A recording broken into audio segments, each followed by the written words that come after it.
रोमांचा दिल छू लेने वाली कहानी। आरती और कमलेश की शादी हुए 5 वर्ष बीत चुके थे, लेकिन आज तक आरती और कमलेश आपस में सामंजस्य नहीं बिठा पाए थे। आरती जहाँ सिर्फ और सिर्फ अपने माता पिता और भाई बहन के कहने पर चलती थी, वहीं कमलेश भी सिर्फ और सिर्फ अपने माता पिता और भाई बहन के कहने पर चलता था। ये दोनों एक दूसरे को कभी समझ ही नहीं पाए, क्योंकि दोनों का परिवार इन दोनों के बीच में था और दोनों के लिए सबसे ज्यादा जरूरी अपना अपना परिवार था। दोनों ने कभी अपने परिवार को किनारे करके एक जीवन साथी के रूप में एक दूसरे को समझने की कोशिश ही नहीं की। आरती के माता पिता या भाई भाभी उसे फोन पर जैसा सिखाते वे घर में वैसा ही करती, और कमलेश के माता पिता और भाई बहन कमलेश को आरती के खिलाफ भड़काते तो वे आरती की बात सुने बिना उससे लड़ने लगता। आज से 5 साल पहले आरती जब विदा होकर अपने ससुराल आई तो कमलेश उसे कभी अपना ही नहीं पाया, क्योंकि कमलेश ने हमेशा आरती के ऊपर अपने माँ पिता भाई बहन को रखा, और कमलेश के लिए अपने माता पिता भाई बहन की खुशी हमेशा आरती से ज़्यादा मायने रखती थी। और आरती को ये बात बहुत खलती थी। कभी भी कमलेश आरती की बात नहीं सुनता था, बल्कि अपने माता पिता भाई बहन को खुश करने के लिए आरती को रुलाने से भी बाज नहीं आता। आरती जब ये बातें फोन पर अपने मायके वालों को बताती तो उसके मायके वाले बोलते कि जब वह तुम्हें अपना नहीं पा रहा तुम उसे क्यों अपनाओगी। जब वह तुम्हारी इज्जत नहीं करता और सिर्फ अपने घर वालों की सुनता है तो तुम भी उसके घर वालों की इज्जत मत करो, सिर्फ अपने पति से मतलब रखो। और आरती भी वही करती। कमलेश के घर वाले बहुत चालाक थे। कमलेश जब घर पर नहीं होता तो आरती को बहुत परेशान करते और कमलेश के सामने आरती के साथ अच्छा व्यवहार करते। आरती जब ये सारी बातें कमलेश को बताना चाहती थी तो कमलेश उसकी बात नहीं सुनता था और उससे लड़ने लगता था। इसलिए आरती भी कमलेश से लड़ने लगती थी, ये सोच कर कि जब कमलेश को मेरी भावनाओं की कदर नहीं, उसके लिए उसके माँ बाप भाई बहन ही सब कुछ है, तो मेरे लिए भी मेरे माँ बाप भाई बहन ही सब कुछ है, फिर मैं इसके परिवार की कदर क्यों करूं। इसी तरह से इन दोनों का विवाद बढ़ता ही जा रहा था। कमलेश के घर वालों ने कमलेश को पूरी तरह से अपनी मुट्ठी में रखा हुआ था, कभी आरती का होने ही नहीं दिया। 5 साल बीत चुके थे उनकी शादी को, पर 5 दिन भी इन्होंने सुकून से नहीं बिताए थे, और इसलिए उन्होंने माँ बाप बनने का फैसला भी नहीं किया था, क्योंकि जब खुद की ही जिंदगी में शांति नहीं थी तो बच्चे किसके भरोसे पैदा करते। न आरती के घर वाले उसे समझौता करने के लिए समझाते और ना ही कमलेश के घर वाले उसे आरती को अपनाने के लिए बोलते हैं, बल्कि वे तो पूरी कोशिश करते हैं कि कमलेश और आरती के आपस में ना बने, ताकि उनका उल्लू सीधा होता रहे और उनका कमाऊ बेटा हमेशा उनके हाथ में रहे। इसी तरह एक दिन कमलेश घर पर नहीं था और कमलेश के भाई संजू ने आरती से अपनी शर्ट प्रेस करने के लिए बोला। आरती शर्ट प्रेस कर ही रही थी कि ननंद रीना ने चाय बनाने को बोल दिया। आरती ने बोला, मैं शर्ट प्रेस कर रही हूँ तुम खुद बना लो। रीना ने बोला, नहीं तुम ही बनाओ, नहीं तो भाई को बोल दूंगी कि तुम कुछ भी नहीं करती। आरती ने दोनों काम एक साथ शुरू किए और संजू की शर्ट जल गई। आरती की सास ने बोला, जानबूझकर तुमने ये किया है। आरती को भी बहुत जोर का गुस्सा आया। उसने बोला, अभी तक तो जानबूझ के नहीं किया था, पर अब करती हूँ। ये बोलकर आरती ने गुस्से में आसपास पड़े संजू के जितने भी कपड़े थे उठाकर उनके ऊपर पूरी चाय उड़ेल दी और सारे कपड़े खराब कर दिए। सास ने बोला, तुम्हारा दिमाग बहुत बढ़ चुका है, आने दो कमलेश को, आज तुम्हारी खैर नहीं। वैसे भी वह तुम्हारी कौन सी सुनता है, हमारा गुलाम है वह, हम जैसा बोलेंगे वही करेगा। अब तो हम सब तुम्हारा जीना मुश्किल कर देंगे। तुम्हारी हिम्मत कैसे हुई ऐसा करने की और हमें ऐसे तेवर दिखाने की। अगर इस घर में रहना है तो हमारे इशारों पर रहना होगा, नहीं तो अपना रास्ता नाप लो। आरती ने बोला, तुम लोगों की नौकर नहीं हूँ मैं, बहुत सैली तुम लोगों की हेकड़ी, आज तो कोई फैसला होकर ही रहेगा। आरती ने अपने मायके फोन लगाकर अपने माँ बाप को सारी बात बताई और बोला, आज तो कोई फैसला करना ही पड़ेगा। उसके माँ बाप भाई बहन ने भी बोला, बिल्कुल सही किया, इन लोगों के मन बहुत बड़ा हुआ था, आज तुम बात कर ही लोगी, या तो कमलेश अपना परिवार लेकर चले या अपनी बीवी को लेकर चले, नहीं तो तुम कोई अनाथ नहीं हो, तुम्हारे घर वाले हैं तुम अपने घर आ सकती हो, हम हमेशा तुम्हारे साथ हैं। आरती ने बोला, बिल्कुल, आज तो कोई फैसला होकर रहेगा। और शाम को कमलेश के आने पर बहुत बवाल मचा। और जाहिर सी बात थी, कमलेश तो अपनी माँ बाप भाई बहन के अलावा कुछ भी सुनने को तैयार ही नहीं था। और उसने आरती की कोई बात नहीं सुनी और सीधा सारा ठीकरा आरती के सर पर फोड़ दिया और बोला, तुम मेरे माँ बाप भाई बहन को पसंद ही नहीं करती, इसलिए इनके साथ हमेशा बदतमीजी करती हो। आरती ने भी बोला, और तुम्हारे लिए तुम्हारे माँ बाप भाई बहन ही सब कुछ है, बीवी कोई मायने नहीं रखती, इसलिए तो आज तक अपनी बीवी को अपना नहीं पाए हो और अपने बच्चे नहीं पैदा कर पाए हो, अपना परिवार नहीं बना पाए हो। देखते हो जिंदगी भर तुम्हारे माँ बाप भाई बहन तुम्हारा काम आएंगे। तो कमलेश ने गुमान से बोला, हाँ हाँ, मेरा परिवार ही मेरा काम आएगा, तुम नहीं। आरती ने भी बोला, तो ठीक है, फिर अपने परिवार के साथ तुम रहो, मैं अपने परिवार के पास वापस जा रही हूँ। मुझे तुम्हारे इस घटिया परिवार के साथ रहने का कोई शौक भी नहीं कर रहा है। आरती ने अपना सारा सामान बैग में पैक किया। कमलेश ने भी उसे रोकने की कोशिश नहीं की और आरती अपने मायके के लिए निकल गई। कमलेश के परिवार वाले भी बहुत खुश थे कि उनका बेटा सिर्फ और सिर्फ उनका बेटा है, किसी का पति नहीं बन पाया। कमलेश के भाई बहन भी बहुत खुश थे कि कमलेश अपनी पत्नी से ज़्यादा अपने भाई बहन को चाहता है और उनकी सुनता है। पर कमलेश ने अपनी बेवकूफ़ी में अपना घर तोड़ लिया था और आरती ने भी मायके के साथ पाकर अपना घर तोड़ लिया था। कमलेश और आरती दोनों अपने अपने अहम में थे और दोनों के हिसाब से वह सही और अगला गलत था, इसलिए दोनों ने एक दूसरे से संपर्क साधने की कोई कोशिश नहीं की, क्योंकि जब एक दूसरे को समझना ही नहीं था तो एक दूसरे के साथ रहकर भी क्या फायदा। इसी तरह लगभग 2 वर्ष बीत गए। कमलेश और आरती को अलग हुए। इस बीच कमलेश के भाई संजू और बहन रानी की भी शादी हो गई और उधर आरती की बहन की भी शादी हो गई। रीना विदा हो गई और गीता संजू की पत्नी और घर की बहू बनकर कमलेश के घर आ चुकी थी। और इधर आरती की बहन अंतिमा भी विदा हो चुकी थी और भाभी राधा तो पहले ही घर आ चुकी थी। अब कमलेश और आरती को जीवन साथी का महत्व पता चलने वाला था। गीता को एक दिन कमलेश की माँ कुछ बोल दी तो संजू अपनी माँ के ऊपर बहुत जोर से चिल्लाया और बोला, खबरदार माँ, जो मेरी पत्नी को कुछ भी बोला, वह मेरी पत्नी है, उसका सम्मान तुम्हें करना ही होगा, क्योंकि वह इस घर की बहू है। मैं कोई कमलेश भाई नहीं हूँ कि मेरी पत्नी को कोई कुछ भी बोल दे और मैं बर्दाश्त कर लूँ और घर वालों की बातों को सही मान लूँ। मेरे लिए मेरी पत्नी पहले ज़रूरी है। आइंदा मेरी पत्नी के साथ कुछ भी गलत करने से पहले 100 बार सोच लेना और इस भ्रम में बिल्कुल मत रहना कि मैं कमलेश भाई हूँ और तुम लोगों की बातों को ही सच मानूंगा। गीता मुझे जो बोलेगी मेरे लिए वही सच होगा। कमलेश को संजू की बातें सुनकर बहुत हैरानी हुई। कोई कल की आई हुई लड़की के लिए अपने माँ बाप के खिलाफ कैसे बोल सकता है, लेकिन संजू ने उसकी मुश्किल दूर कर दी, ये बोलकर कि वह कमलेश नहीं है और उसके लिए उसकी पत्नी महत्व रखती है, क्योंकि जीवन तो उसी के साथ गुजारना है। कमलेश को आज पहली बार अपनी गलती का एहसास हुआ। कुछ दिनों बाद रीना मायके आई हुई थी। कमलेश के बहनोई ने कमलेश से मजाक मजाक में आरती के बारे में कुछ गलत बोल दिया तो कमलेश ने बोला कि तमीज़ से बात कीजिए आरती के बारे में। इस पर रीना बिल्कुल कमलेश के ऊपर चढ़ गई और बोली, हिम्मत कैसे हुई मेरे पति से ऐसे बोलने की?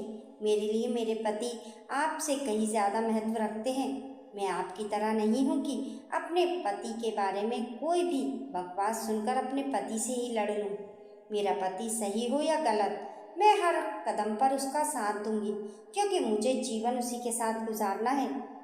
आपकी तरह बेवकूफ़ नहीं हूँ कि दूसरों की बातें सुनकर अपना घर ही तोड़ लूँ। बेवकूफ़ इंसान, कहकर वह अपने पति को लेकर वहाँ से चली गई। आज कमलेश को दोबारा अपनी गलती का एहसास हुआ कि जिस भाई बहन के लिए उसने आरती को कभी कुछ नहीं समझा, आज उन्हीं भाई बहन की नज़र में उसकी कोई अहमियत नहीं और कमलेश को अपने ऊपर आज हंसी आ रही थी। अगले दिन कमलेश को थोड़ा बुखार हो गया था। कमलेश ने गीता से अदरक वाली चाय बनाकर लाने को बोला तो संजू आकर कमलेश के ऊपर भड़कने लगा। मेरी पत्नी को अपना नौकर समझ रखा है क्या? एक तो वह घर के काम करे, ऊपर से आपकी फरमाइश पूरी करे। इतना ही शौक है अदरक वाली चाय पीने की तो खुद बना लो या माँ से बनवा लो। मेरी पत्नी करने वाली नहीं। आज कमलेश को बहुत जोर का तमाचा पड़ा था। इसी भाई की शर्ट प्रेस के बवाल में आरती ने घर छोड़ा था और कमलेश ने उसे रोका नहीं था। और आज इसी भाई ने उसे आईना दिखा दिया कि जीवन साथी क्या होता है। जाते जाते संजू बोल गया, इस भूल में मत रहना कि आपने भाभी का साथ नहीं दिया तो मैं भी मेरी पत्नी का साथ नहीं दूंगा। आवाज़ सुनकर कमलेश की माँ कमलेश के कमरे में आई और बोली, क्या बात हो गई? सारी बात जानकर कमलेश की माँ ने बोला, देखो कमलेश, ये सब फरमाइशें वैसे तो पत्नी ही पूरी करती है। मेरी भी उम्र हो चुकी है, मुझसे तो कोई उम्मीद रखना मत। अब तुमने खुद अपनी पत्नी को अपने से अलग कर लिया तो कोई क्या कर सकता है।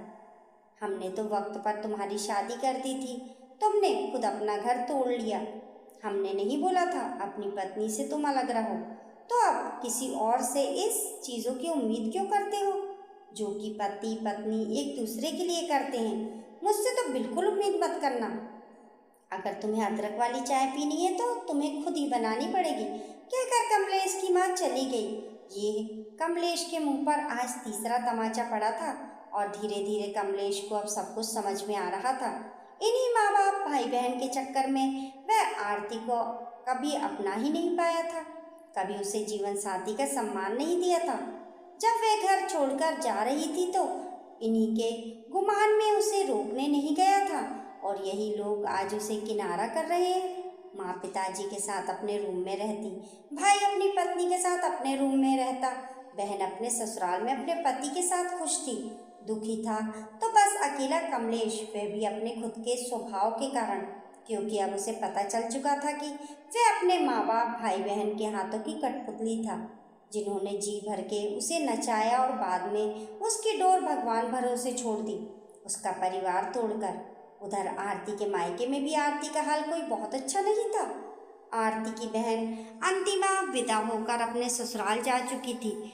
जब भी वह फ़ोन करती तो हमेशा अपने ससुराल की तारीफ करती और इधर से यदि माँ बाप या भाई भाभी उसे कुछ भी अपने ससुराल के खिलाफ भड़काते तो वह बोलती, माँ मुझे मेरे हाल पर छोड़ दो, मेरा ससुराल है, मैं संभाल लूँगी। मैं आरती दीदी नहीं हूँ कि तुम लोग के कहने पर अपना घर तोड़ लूँ और वहाँ आकर बैठ जाऊँ। मुझे मेरे पति के साथ ही ज़िंदगी गुजारनी है और औरत का सम्मान ससुराल में ही होता है, ना कि मायके में। मैं आरती दीदी की तरह बेवकूफ़ तो बिल्कुल भी नहीं हूँ और मुझे बहुत अच्छे से पता है कि मायके में शादीशुदा बेटी का कितना सम्मान होता है। ये आरती के गाल पर पहला तमाचा था। आरती की भाभी सुधा पेट से थी। आरती के ऊपर घर का सारा काम पड़ रहा था, ऊपर से राधा की अलग फरमाइश। आरती अभी बर्तन धोकर किचन से निकली ही थी कि भाभी ने पकौड़ी खाने की फरमाइश कर दी। आरती ने बोला, माँ मैं तुम्हारी बहू की फरमाइश हर वक्त पूरी नहीं कर सकती। आरती की माँ ने बोला, तुझे क्या पता, जब औरत पेट से होती है तो उसका कभी भी कुछ भी खाने को जी करता है और उसे बनाकर देना भी चाहिए। तू तो माँ बनी नहीं है तो तुझे ये सब कैसे पता चलेगा। कौन सी आफत आ गई अगर अपनी भाभी के लिए पकौड़ी बना देगी। वैसे भी तुझे काम क्या है, घर पर खाली बैठी रहेगी, इससे अच्छा कुछ काम ही कर ले। ये आरती के गाल पर दूसरा तमाचा था जो उसकी अपनी माँ ने मारा था। एक दिन आरती अंतिमा से फ़ोन पर बात कर रही थी, तभी उसकी सास आ गई। अंतिमा ने बोला, दीदी मैं फ़ोन रखती हूँ, नहीं तो मेरी सासू माँ गुस्सा करेंगी। आरती ने बोला, क्यों? अंतिमा ने बोला, मेरी सासू माँ का कहना है कि अपनी बहन से कम बातें किया कर। उसने अपना घर तो तोड़ लिया है, क्या पता तेरा घर भी तोड़वा दे, इसलिए अपनी बहन से कम संपर्क में रह। आरती के ऊपर ये तीसरा तमाचा था जो कि उसकी बहन और उसके ससुराल की तरफ से पड़ा था। आरती की आंखों में से आंसू बहने लगे। उधर अंतिमा ने फ़ोन रख दिया और आरती हाथ में फ़ोन पकड़े हुए सोच रही थी कि सच में उसने दूसरों की बातों में आकर अपना घर खुद बर्बाद कर लिया। कभी कमलेश को आराम से बैठकर समझाने की कोशिश ही नहीं की। एक दिन आरती चाय लेकर अपनी भाभी के रूम में जा रही थी और भाभी अपनी माँ से बात कर रही थी। फ़ोन स्पीकर पर था और भाभी लेटकर बात कर रही थी। उसकी माँ की सारी आवाज़ से बाहर निकल रही थी। राधा ने अपनी माँ से बोला, माँ बच्चा हो जाएगा तो काम बहुत बढ़ जाएगा, मैं कैसे इतने छोटे बच्चे को संभालूंगी, और घर के भी काम होते हैं, साथ में बच्चे के भी, इतने काम बढ़ जाएंगे।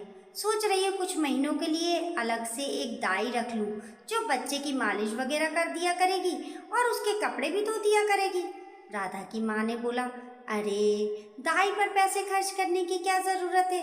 तेरी ननद तो बैठी हुई है तेरे ससुराल में, वैसे भी वे क्या करती है?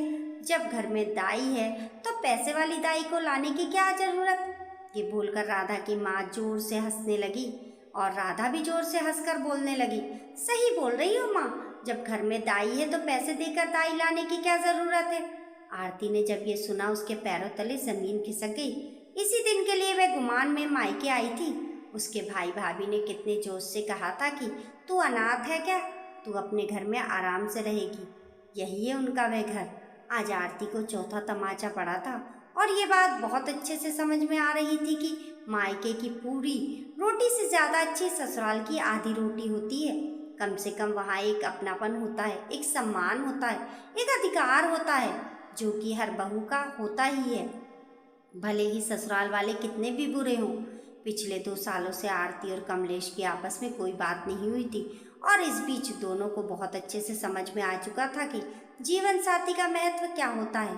अपने अपने परिवार के चक्कर में उन्होंने कभी भी अपने जीवन साथी की कदर नहीं की थी और आज उनका वही अपना परिवार उनकी कोई कदर नहीं करता। आज आरती को कमलेश की बहुत याद आ रही थी और कमलेश को भी आरती की बहुत याद आ रही थी। दोनों ने अपने ईगो में एक दूसरे से संपर्क नहीं किया था। आज आरती का दिल कर रहा था कि वे कमलेश को फ़ोन लगा ले, कि तब तक आरती का फ़ोन बज उठा और स्क्रीन पर कमलेश का नंबर फ्लैश हो रहा था। आरती के दिल की धड़कन बढ़ गई। इतने दिनों बाद कमलेश का कॉल देखकर उसे हैरानी भी हो गई थी और खुशी भी। आरती ने फ़ोन उठाया पर कुछ बोल नहीं पाई। उसे समझ में नहीं आ रहा था कि वह क्या बोले। उधर से कमलेश भी खामोश था। दोनों की खामोशी ही काफ़ी कुछ बोल रही थी। बहुत देर खामोश रहने के बाद कमलेश ने बोला, मुझे मेरी आरती चाहिए। देख लिया मैंने अपने हितैषी परिवार को, अब मुझे मेरा खुद का परिवार चाहिए जिसमें सिर्फ मेरी पत्नी और मेरे बच्चे होंगे। आरती ने भी बोला, मुझे भी मेरा कमलेश और अपना खुद का परिवार चाहिए। मैंने भी अपने हितैषी परिवार को देख लिया। कमलेश ने बोला, तैयार रहो, मैं आ रहा हूँ। आरती ने किसी से कुछ नहीं बोला, चुपचाप अपना सामान पैक कर लिया। थोड़ी देर बाद कमलेश आया। कमलेश को देखकर सब बहुत हैरान थे।